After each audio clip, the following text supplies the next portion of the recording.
What up, though, y'all? It's Chris. Appreciate you connecting with me post workout. Let me get up out of here in the gym. It's a great day in the great state of Michigan. Oh, man. I'm excited for today.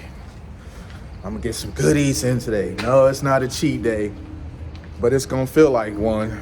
I'm gonna hit up Hook and Reel and get me a bunch of great seafood boils. I'm really gonna enjoy that, and I've been saving my appetite to have that as my post-workout meal. So I'm in good spirits. I'm looking forward to that. It's a great day, and it's gonna continue to be one for me. Let's get into the topic at hand, y'all. And it's Joy Reid. You know, we learned that she was let go from MSNBC, her show The Reid Out, which had been at the absolute bottom of the ratings and had been for quite some time.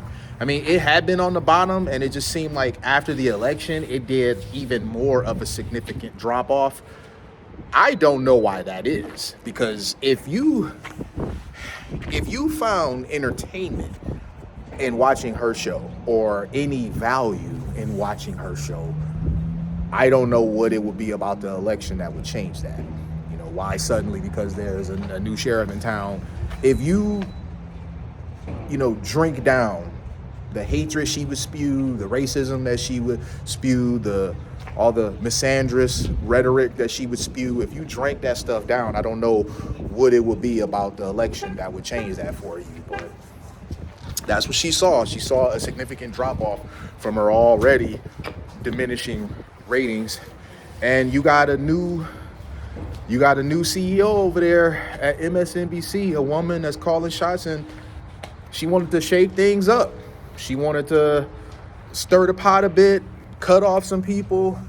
I heard that Rachel Maddow was forced to take some sort of pay cut, so she wasn't fired. Not yet.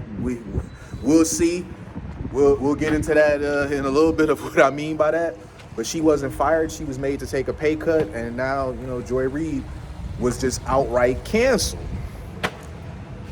It's funny to see someone who would advocate for other people being shut down, being deplatformed, being canceled, be deplatformed and canceled themselves.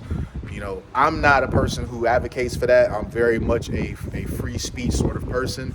I'll always champion that, even if I think what you have to say has very little value, very little credibility. I'll champion your right to at least put it out there in the ether. Go ahead and say whatever it is that you want. So it's always an interesting irony to see the very people who want the voices of people shut down just because they're saying things that they don't agree with, and then they find themselves receiving that treatment. The very sort of treatment that they advocate other people receive, they get it, and they don't like it very much when they get it. Joy Reid, she did some sort of, I don't want to say podcast, but she did some kind of stream of some sort. She had guests on there. It was a bit of a pity party. She's crying over her failed show, saying how her work mattered. And I don't know how she would think that. Her work, it may have mattered to her. I'm sure it did. We all like to think that the things that we do are very important and bring value to people's lives, myself included.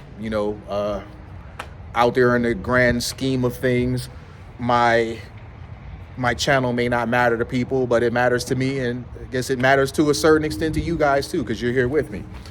But I don't convince myself that my channel is like world shaping in any way, shape, or form. That's what she likes to convince herself, that her show is some necessary thing, and it's not. How do you look at the ratings and think that your show mattered like that? I mean, could you get some people who rock with you? Sure.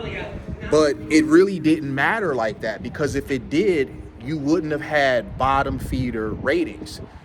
I've seen several different YouTubers, one of them being Anton Daniels, local Detroiter with very, very successful platform. I heard him say this too, that you got YouTubers and content creators that were getting more viewers than her. And I've seen that for myself. So when you have people that don't have the machine behind them that you do, and they're managing to draw a larger audience, how do you convince yourself that what you did was really that significant? I mean, think about it. You had the well-oiled machine, the push of legacy media behind you.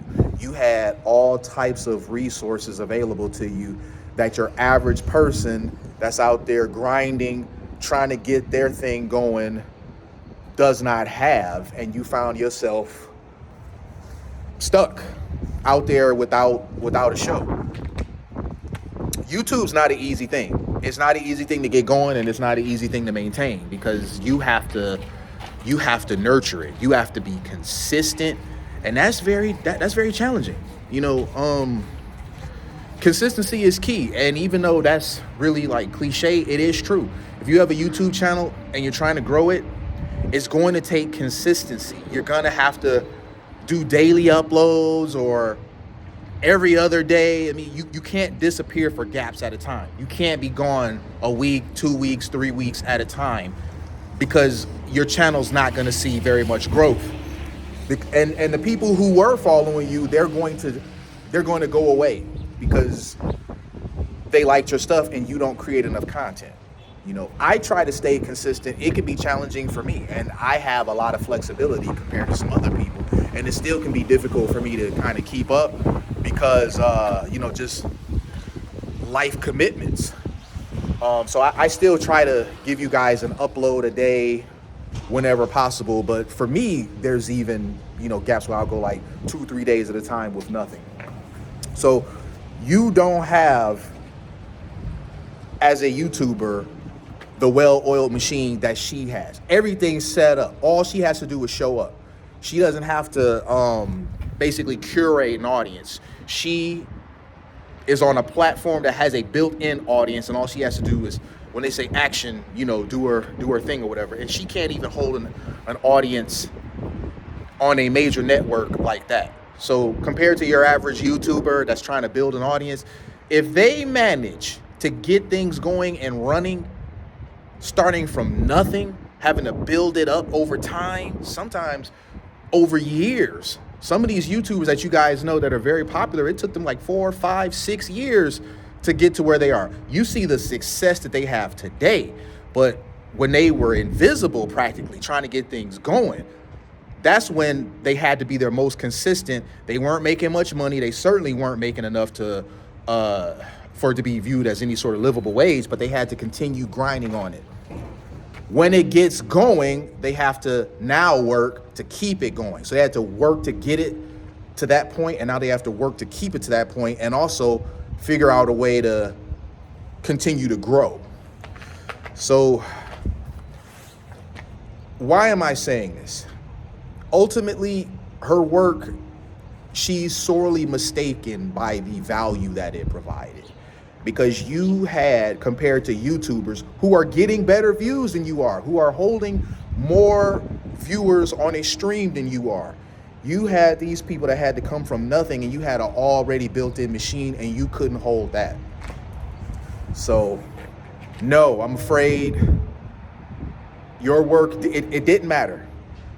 It didn't. You didn't have enough people that were tuning in. You couldn't maintain enough people interest out of the ones that were tuning in. You continue to hemorrhage viewers over time, and then after the election, that just pretty much fired the final torpedo at your show that seemed already pretty much dead anyway. And now let's talk about Rachel Maddow. She did some sort of broadcast on MSNBC, by the way, where she's basically criticizing them and kind of indirectly calling them racist for firing this black woman, if you will. I don't know what's wrong with these people when it comes to biting the hand that feeds them, but she already had to take a pay cut because her stuff was underperforming. So underperforming and you biting the hand that feeds you, I really wouldn't be surprised if they was gearing up to get rid of her next. We'll see. As I say in the case of Joy Reid, nothing of value is really lost. I would say the same thing about Rachel Maddow's show. If she were to go away, nothing of value really would be lost. They really need to get people on there that are interested in reporting the news, that are interested in providing value, and not these wannabe activists that are just pushing whatever personal agenda they have, whatever thing they're personally angry about that they haven't received therapy or healed from. They really need to get professional journalists on there that want to report on the news and not give their very jaded views and opinions and warped activism takes all the damn time. So I'm gonna leave it there. I'm about to take my butt and get some hook and reel. I'll holler at y'all later. Peace.